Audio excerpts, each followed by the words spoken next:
Ascending to peak performance takes strength, character, and an understanding how emotions affect the outcome of the game.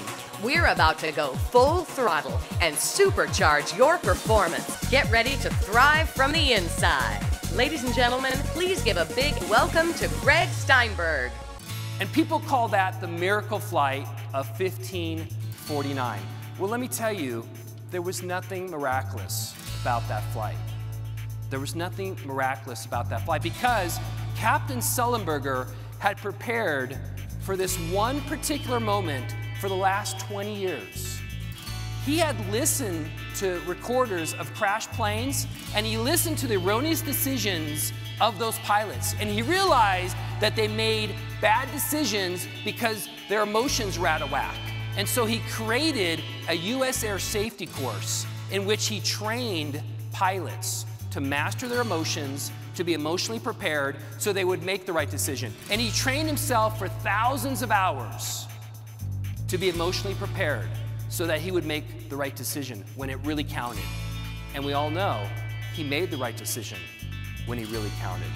And that's why he saved all those lives. I really appreciated that he was able to connect the employers to the career services professionals and blend those two experiences together. Everyone in the group was able to glean some positive insights from this, and that they can make that useful every day on their jobs right now. And I think it was just the right shot in the arm for our group. Now, we all know Michael Jordan. Most of us know Michael Jordan is considered one of the greatest basketball players of all time. It was like he could float in midair. It was like he had wings. He was magic. And the players on the Bulls team would watch him and watch his magic and actually sit around and watch Michael do his thing. That was the Michael Jordan effect, because Michael could win games, but he couldn't win championships without the support of his team. And that's what we call in sports psychology social loafing. Social loafing is when you're on a team and you believe other people will provide the effort, you try less hard, you slack. And one of my favorite studies in regards to social loafing is with the rope pull. These are famous studies. Pretend I'm pulling on a rope, there's mud, and I'm pulling against someone else. You would give, if you're on this rope, you'd give 100% effort because you don't want to go in that mud, right? Well, what we discovered is if we put another person on that rope and you're pulling against two people, now everybody, instead of giving 100%, they give 95%. And then if you had a third person, they give 90%. If you had a fourth person, they give 85%. That is social loafing. Well, how do we get rid of social loafing? The way we've discovered it is if you know your roles, if you believe your role is unique, and if you believe your role is meaningful, you reduce social loafing. So let's say, going back to this analogy of the rope pull, I believe I'm the anchor, and I'm on a team with 3 other people, and we're competing against 4 other people, and there's mud in the middle. I'm the anchor, and I'm the only anchor, and my anchor role is essential, and they believe, my team believes it's essential, I'm gonna give 100%. Well, going back to Michael Jordan, when Michael Jordan realized his role was not to be a superstar, but his role was to inspire his teammates.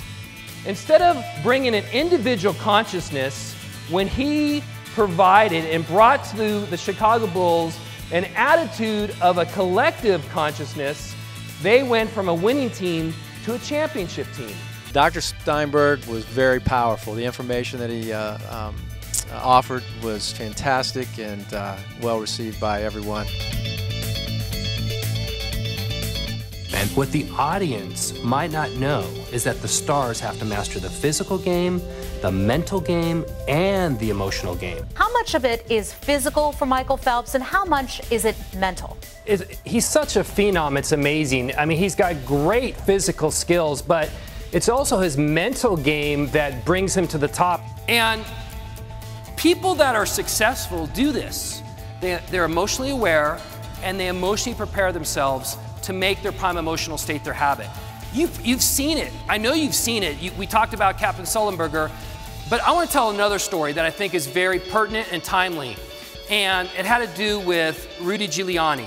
When he became mayor of New York and 9/11 happened, and there was chaos in the street, and people were dying, and there was hysteria everywhere. It was just total chaos. But if you watched Rudy Giuliani, he was calm. He was cool. He was collected. That was his prime emotional state. He fell back into greatness. He returned to greatness because he emotionally prepared himself for that one key moment. Dorothy, buzzword. Dorothy, don't be shy. Oh my gosh. Travel. Because I love to travel. Buzzword. Perspective. Perspective. Okay, why perspective? Because when I'm... Don't you want me to have the mic? Oh, yeah, sorry. I'm not Oprah. I thought it was really inspiring. I think we all face challenges every day, and it's really helpful to have that buzzword that we can think about when we need to motivate ourselves. I'm not just going to give you 3 points and leave today. I'm going to show you what I do with elite athletes, what I do with business people. I'm going to show you how to apply this knowledge so that you can be great when it really counts. And you will be great at every turn, not only at work, but in your life. And so I thank you for your time, your energy, and your greatness.